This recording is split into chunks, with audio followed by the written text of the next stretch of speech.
ये आप देख सकते हैं। चूँकि जिन दो म्यूज़ियम को मैं यहाँ पर जियो हेरिटेज के पॉइंट ऑफ व्यू से या जियोलॉजिकल कंजर्वेशन या जो भी टॉपिक हैं इसके, उनके पॉइंट ऑफ व्यू से समझाना चाहता हूँ, वो सभी जो है पृथ्वी ग्रह के इतिहास के संबंध में है।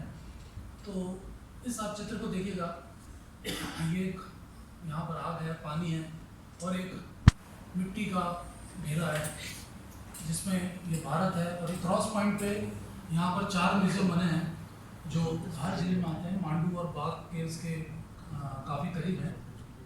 और ये एक व्यक्ति है जो जिसके हाथ में खुद की बनाई हुई आग नहीं है, खुद का बनाया हुआ इलेक्ट्रिसिटी नहीं है, और ये इस जगह को देख रहा है। बेसिकली ये व्यक्ति बिना किसी शंका के बोल सकता है कि मैं ही पृथ्वी हूँ। तो इसे समझने में थोड़ी सी मदद मिलेगी।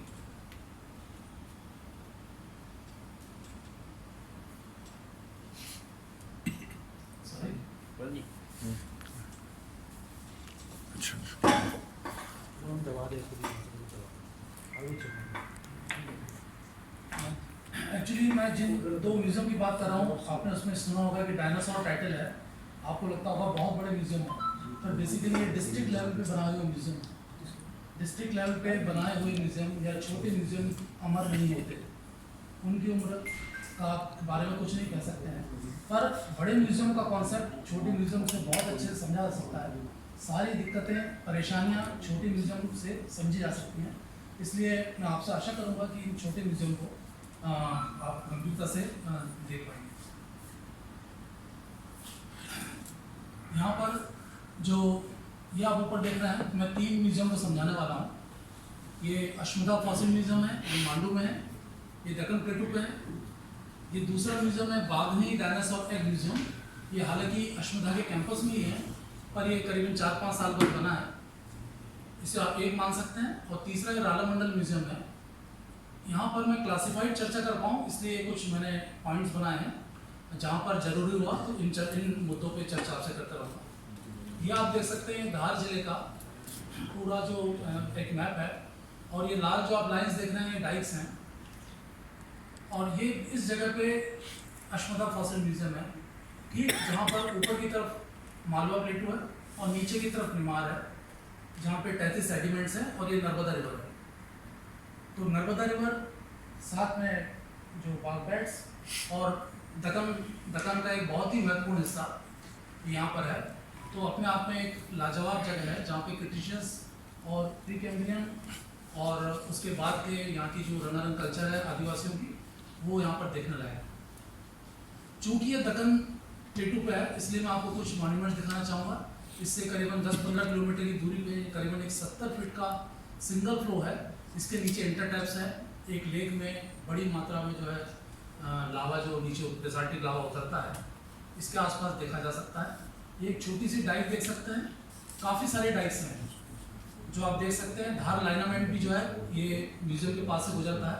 एक छोटी सी डाइक है और करीबन 20 साल पुराना चित्र है, जिसमें बच्चे म्यूजियम से करीबन 5 किलोमीटर दूर के डाइक देखते हैं। और मोस्ट प्रॉब्लली ये मैग्मा ट्यूब है, ये भी म्यूजियम से बहुत पास है। तो ये यहाँ की जो भौगोलिक समृद्धता है बेसाल्ट में, वो आप देख सकते हैं।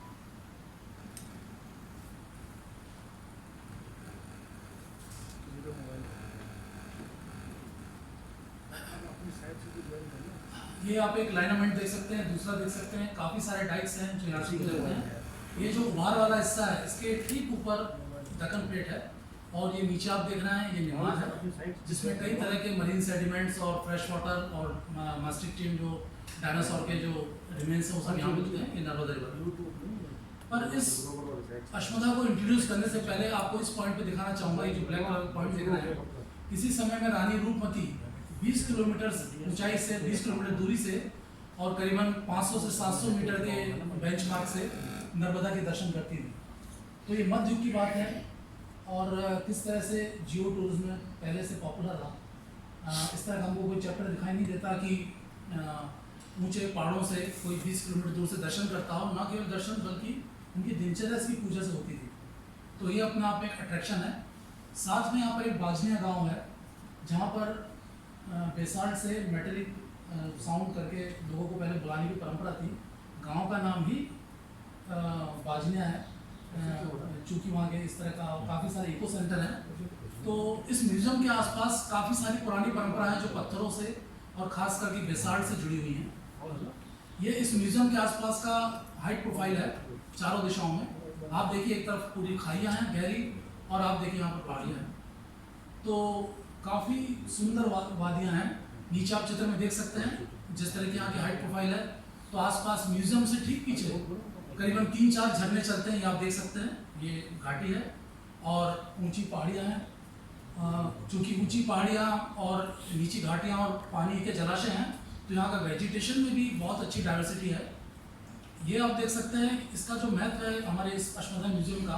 आप देखेंगे ये निमाड़ और दक्कन के कॉन्ट्रैक्ट जो हिंदी सीमा रेखा उसके ऊपर स्थित है। तो यहाँ से दक्कन को भी समझाया जा सकता है, यहाँ से निमाड़ को भी समझाया जा सकता है। और नर्मदा को लेकर, चूँकि वहाँ से नर्मदा दिखती हैं, तो हम नर्मदा घाटी के बारे में हम जो यहाँ से काफ़ी कुछ गाइड कर सकते हैं। तो ये निमाड़ है, वादी के बीच से दिख रहा है, ये मालो प्लेटू है। ये म्यूज़ियम का एक हिस्सा है।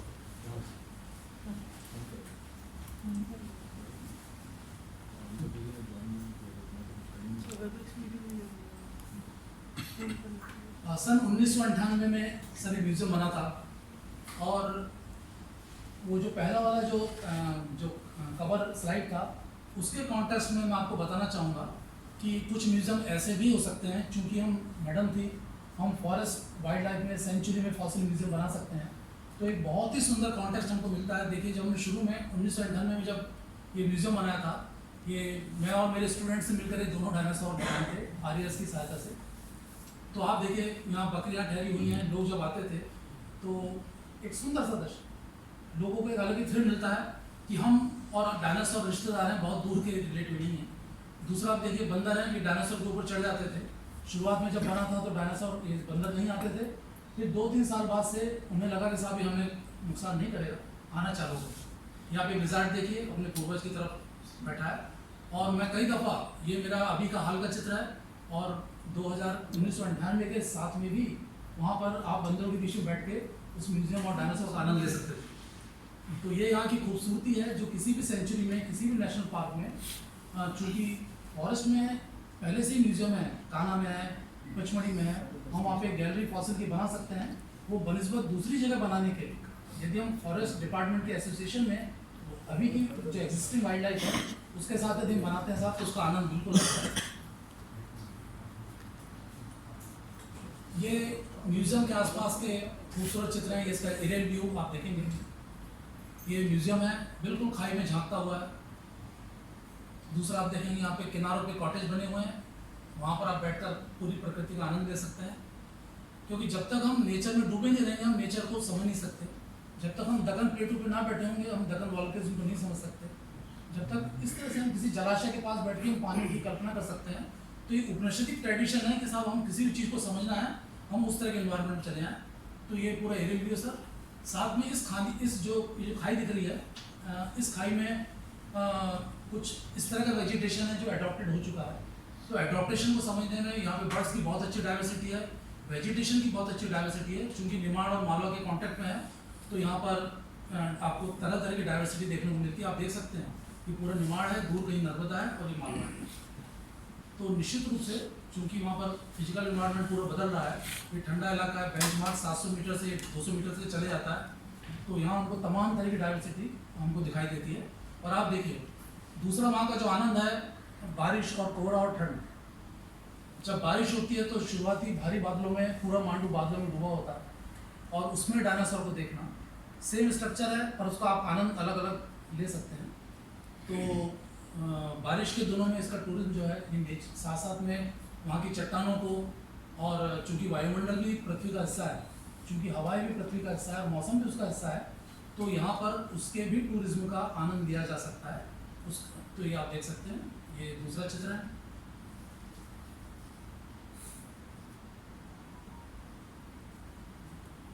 अब यहाँ पर एक खास बात है साहब, हम कल परसों एथिक्स की बात हो रही थी, हमारी जियो एथिक्स की। यहाँ पर मैं कुछ खास बात आपको दिखाना चाहूँगा सर।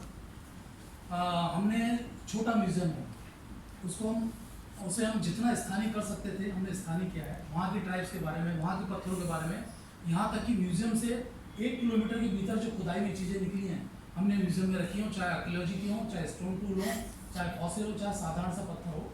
हमारा समझाना उम्दा है, पत्थर भले ही कितना साधारण हो।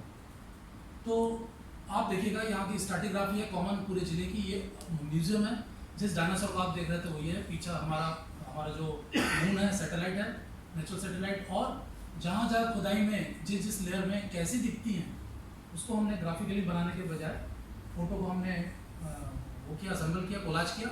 और ये बेसमेंट से लेकर पृथ्वी का लावा है और ये पूरा काले रंग का क्रस्ट है। उस क्रस्ट के जो सेक्शन हमको दिखाई देते हैं ये हमने जो फॉसिल मिलते हैं वहाँ पर दिखाएं, ताकि जब हम बच्चों को दिखाते हैं तो उन्हें वही दिखे जो साइट पे दिखता है। तो इस तरह से ये म्यूजियम में इस तरह के करीबन 50 ग्राफिक हैं जो स्थानीय जियोलॉजी को और अर्थ साइंस को एक्सप्लोर करते हैं। वहाँ पर फॉसिल को लेकर काफ़ी सुंदर ट्रेडिशंस हैं। परंपराओं में जीवाश्मों को लेकर धारणाएं थी। वहाँ पर जो बाग है, जो डायनासोर की नेस्टिंग साइट है, वहाँ पर अंडों को जो है काकड़ भैरव करके करीबन 4-5 हमको मंदिर मिले थे, हमने रिकॉर्ड भी किया है, जहाँ पर शिवलिंग मानकर उनकी पूजा की जाती थी सर। तो उनमें से एक ये काकड़ भैरव है। अब ये साइंस का हिस्सा नहीं है, इसमें मैं खासकर आपसे बोलना चाहूँगा कि हर विज्ञान का एक इतिहास होता है, चाहे वो गलत हो चाहे सही हो। हमारी नैतिकता इसमें, हमारा ईमानदारी इस बात में, हमारा एथिक्स इस बात में है कि उसको हम सही हो चाहे गलत हो, एक गैलरी इस जरूर हो कि वो वहाँ पे बनाई जाए। इंडियन कॉन्टेक्स्ट में अर्थ साइंस का जो भी विज्ञान है, हमें बिल्कुल एक अलग एक उसका चैम्बर, एक गैलरी इस्टेब्लिश करना ही चाहिए, ताकि हमारी मान्यताएं क्या थी भले वो गलत हो पर हमको उसको एक्सेप्ट करना चाहिए मैम, ताकि लोग आ पाएँ। अदरवाइज जब तक उसमें इंडियन चैप्टर नहीं है, भारत के कुछ भी हिस्से नहीं है, लोगों की रुचि म्यूजियम के प्रति बिल्कुल नहीं है। तो हमने जो है धार जिले में जो मान्यताएं थी, ये डायनासोर का अंडा काकड़ भैरव था, हमने बाकायदा बताया डायनासोर का अंडा है, गोल आकृति के कारण इसको लोग शिवलिंग मानते थे।